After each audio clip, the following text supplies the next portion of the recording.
ಎಲ್ಲರಿಗೂ ನಮಸ್ಕಾರ, welcome back to my channel. ನಾನು ಇವತ್ತು ಸಿಹಿ ಕಡುಬು ಹಾಗೂ ಮೋದಕವನ್ನು ಮಾಡ್ತಾ ಇದ್ದೀನಿ. ಗಣೇಶನಿಗೆ ಅತ್ಯಂತ ಪ್ರಿಯವಾದ ಮೋದಕ ಹಾಗೂ ಕಡುಬನ್ನು ಮಾಡ್ತಾ ಇದ್ದೀನಿ. ಈ ಕಡುಬು ಮತ್ತು ಮೋದಕವನ್ನು ಹೇಗೆ ಮಾಡೋದಂತ ನೋಡ್ಕೊಂಡು ಬರೋಣ.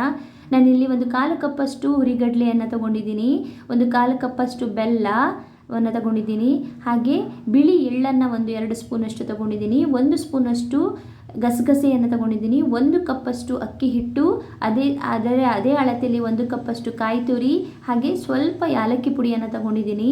ಇಲ್ಲಿ ನಾನು ಹುರಿಗಡಲೆಯನ್ನು ಪುಡಿ ಮಾಡ್ಕೊಂಡು ಬರ್ತಾ ಇದ್ದೀನಿ. ಈ ಹುರಿಗಡಲೆ ಹಾಕೋದ್ರಿಂದ ಈ ಮೋದಕ ಅಥವಾ ಕಡುಬು ಒಡೆಯುವುದಿಲ್ಲ, ತುಂಬ ಚೆನ್ನಾಗಿ ಬರ್ತದೆ. ನಾವಿಲ್ಲಿ ಫಸ್ಟು ಈಗ ಎಳ್ಳು ಮತ್ತು ಏನು ಗಸಗಸೆ ತೊಗೊಂಡಿದ್ದೀವಿ ಅದನ್ನು ಸಣ್ಣಗೆ ಸ್ವಲ್ಪ ಮೀಡಿಯಮ್ ಹುರಿಯಲ್ಲಿ ನಾವು ಹುರ್ಕೋಬೇಕು. ಜಾಸ್ತಿ ಹುರಿಬಾರ್ದು, ಜಾಸ್ತಿ ಹುರಿದ್ರೆ ಕಡುಬು ಕಹಿ ಆಗುತ್ತೆ. ಸ್ವಲ್ಪ ಜಸ್ಟ್ ಚಟಪಟ ಅನ್ನುವಷ್ಟು ಹುರ್ಕೊಂಡು ಸೈಡಲ್ಲಿ ಎತ್ತಿಟ್ಕೋಬೇಕು. ಜಾಸ್ತಿ ಹುರಿಬಾರ್ದಿದು, ಹುರಿದ್ರೆ ಕಡುಬು ಏನಿದೆ ಅದು ಕಹಿ ಬರುತ್ತೆ.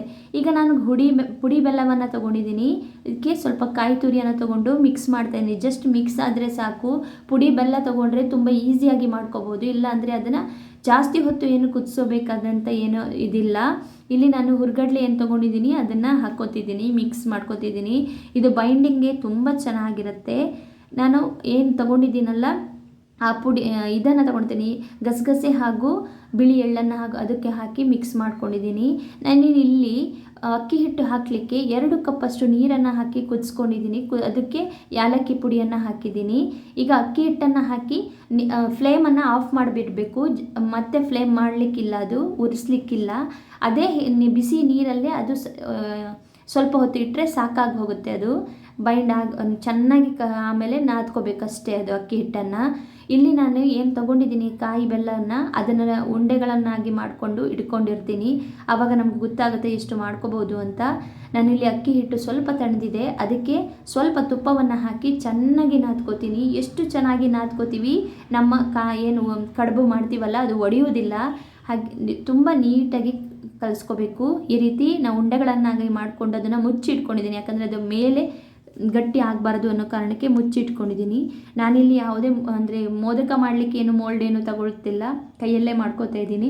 ಈ ರೀತಿ ಕೈಯಲ್ಲಿ ಒತ್ಕೊಂಡು ಅದರ ಮಧ್ಯೆ ಆ ಉಂಡೆಯನ್ನು ಇಟ್ಟು ಈ ರೀತಿಯಾಗಿ ಕೈಯಲ್ಲೇ ನಾನು ಅದನ್ನು ಪ್ರೆಸ್ ಮಾಡಿ ಇದು ಮಾಡ್ತಾಯಿದ್ದೀನಿ. ಜಸ್ಟ್ ಏನಾದರೂ ಮೋಲ್ಡ್ ಯೂಸ್ ಮಾಡ್ಬೋದು, ಚೆನ್ನಾಗಿರುತ್ತೆ. ಶೇಪು ಎಲ್ಲ ತುಂಬ ಚೆನ್ನಾಗಿ ಬರುತ್ತೆ. ಇದು ಮಾಡೋದ್ರಿಂದನೂ ಏನು ತೊಂದರೆ ಇಲ್ಲ, ನೀಟಾಗಿ ಮಾಡ್ಬೋದು. ಮನೆಯಲ್ಲಿದ್ದರೆ ಮಾಡ್ಕೋಬೋದು ಮೋಲ್ಡ್ ಇದ್ದರೆ. ಇಲ್ಲಾಂದರೆ ಈ ರೀತಿ ನಾನು ಒಂದು ಸ್ಟಿಕ್ ತಗೊಂಡು ಸೈಡ್ಗೆ ಡಿಸೈನ್ ಆಗಿರಲಿ ಅನ್ನೋ ಕಾರಣಕ್ಕೆ ಈ ಥರ ಒಂದು ಸ್ಟಿಕ್ಕಿಂದ ಈ ರೀತಿಯಾಗಿ ಒಂದು ಲೈನ್ಗಳನ್ನು ಎಳ್ಕೊತಾ ಇದ್ದೀನಿ. ಜಸ್ಟ್ ಒಂದು ನೋಡಲಿಕ್ಕೆ ಚೆಂದ ಬರಲಿ ಅಂತ ಅಷ್ಟೇ. ನಾನಿಲ್ಲಿ ಒಂದು ಕಡುಬು ಮಾಡಲಿಕ್ಕೆ ಒಂದು ಮೋಲ್ಡ್ ತೊಗೊಂಡಿದ್ದೀನಿ.